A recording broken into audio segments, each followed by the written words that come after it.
Mas eu nunca pensei em ir para a Fórmula 1. Nunca na minha vida. De ter a chance de ter as qualidades de sentar no carro de Fórmula 1. Quando me ofereceram isso, eu achava que era um monstro aquilo lá. No dia que eu sentei, que vi que era igual a andar de... Ganhando pouco, o carioca Piquet assinou com a Brabham de Bernie Ecclestone em 79. Viu George Scheckter levar a Ferrari ao título naquele ano, enquanto terminava o campeonato num modesto 15º lugar. The one thing he had, which you need to have with Brabham, is a good sense of humor. We tend to run not as a strict team, very much like a family team, and Nelson fitted in very well with everybody. O Lauda, eu posso falar que foi muito bacana comigo. Toda vez que ia na hora de jantar, que eu estava sozinho, ele sempre me chamava e falava, vamos, o que nós vamos escolher hoje para pagar nossa conta? Uma vez era o Watson, uma vez era alguém, ele sempre ele é o rei de comer e não pagar a conta. Então, sempre tirava, não troquei o chilinho, não troquei o chilinho. O lado era muito engraçado nessa época, tão duro para dar. Assinei esse contrato de 3 anos, que no primeiro ano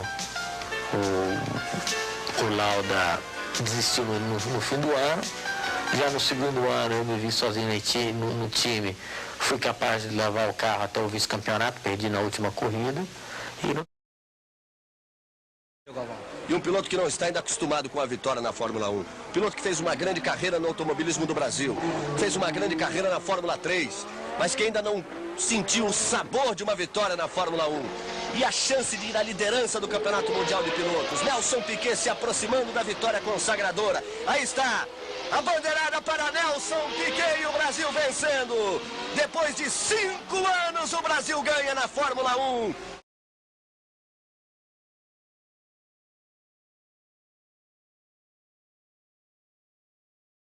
Piloto do Brasil que conquista a sua primeira vitória na Fórmula 1. Aí está ele, inteiro para você. A Rede Bandeirantes traz a você agora a emoção de Nelson Piquet, um piloto normalmente frio, muito frio. Mas essa é a imagem realmente do Piquet. Quem poderia esperar um piloto chorando, dando cambalhotas, não é do Piquet. Ele é frio como o frio foi, hein? O maior problema dos comentários nas televisões do Reginaldo Galvão é tentar adivinhar o que está acontecendo. Outra coisa é adivinhar o que o piloto está pensando, o que ele vai fazer, o que ele planejou fazer. Isso não existe. O Galvão toda vez faz esse negócio. Entende? Ou então, que eu falava, no meu caso, né, que eu vi, que eu chegava de festa, que estava dormindo dentro do carro, cansado, nos últimos 10, 15 minutos de cochilo, porque eu durmo em qualquer lugar, ele falou, olha a concentração do Piquet. Não é que ele quer falar mal de mim, ele quer falar bem de mim, que eu era concentrado, isso eu nada, eu estava dormindo, morrendo de sono. Né? Então essas coisas ele quer adivinhar. Mas se ele perguntasse para mim, eu falava, bicho, cheguei às 5 horas da manhã, né, do hotel, estava dormindo lá, eu vou dormir. Não, então ele inventa uma coisa atrás da outra. O carro no começo do ano não estava bom, depois melhorou, depois piorou, depois os outros superaram. No fim do ano o carro melhorou muito e eu acho que perdeu um campeonato um pouco falta de sorte. Você acha que essa rivalidade sua com o Jones desse ano pode ser equiparada à rivalidade que Emerson e Stewart tiveram no começo da década de 70? Não, essa rivalidade mais na parte de jornalismo e tudo, não existe rivalidade entre eu e ele. E falando de carros, quais os carros que você considera hoje mais seguros de chassi? Acho que o Ligier, acho que um dos monococos mais seguros, o Williams e Brabham. E os inseguros? Os 3 grandes marcas, Renault, Ferrari e Alfa Romeo, são as cadeiras. No ano seguinte, Piquet travou um duelo intenso com o argentino Carlos Reutemann, veterano que buscava seu primeiro título mundial. Com vitórias na Argentina, em San Marino e na Alemanha, Nelson Piquet levou o título ao marcar 2 pontinhos do último grande prêmio, em Las Vegas. Reutemann chegou em 8º e não pontuou. No placar final do campeonato, 50 para Piquet, 49 pontos para o piloto argentino. Piquet, campeão mundial.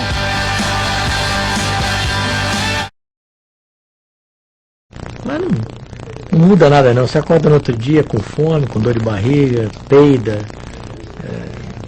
sabe? Não muda absolutamente na sua vida nada. 1982 foi um ano tumultuado para Piquet. Venceu apenas uma prova do calendário, brigou com Bernie Eccleston, brigou com a FISA e assistiu à morte do amigo Gilles Villeneuve, no circuito de Zolder, na Bélgica. Arrasado, Piquet confirmou o que achava dos carros da Ferrari, caixões com roda. Pô, todo mundo sabe que eu estou dizendo com a Brava é que se sentar na Ferrari ganha com a Ferrari.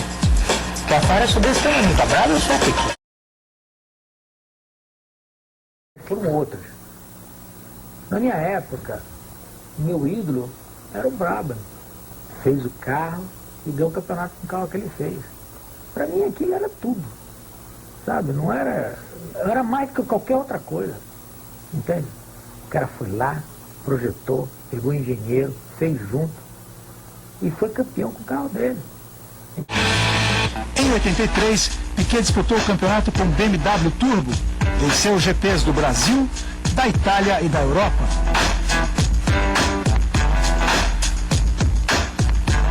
Como no título de 81, só se tornou campeão na última corrida, na África do Sul. Piquet tinha 59 pontos e Alain Prost 57. O francês abandonou a prova com problemas no motor da Renault e Piquet chegou em terceiro lugar, somando 4 pontos e sagrando-se bicampeão.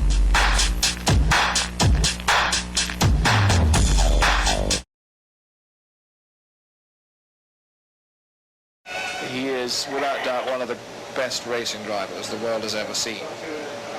I feel some disappointment because I had my accident last year, just before the first race, and I was very much looking forward to working with him and establishing a relationship.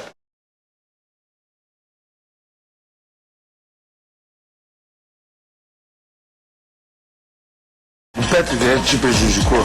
Posso falar que isso era tudo ganhar.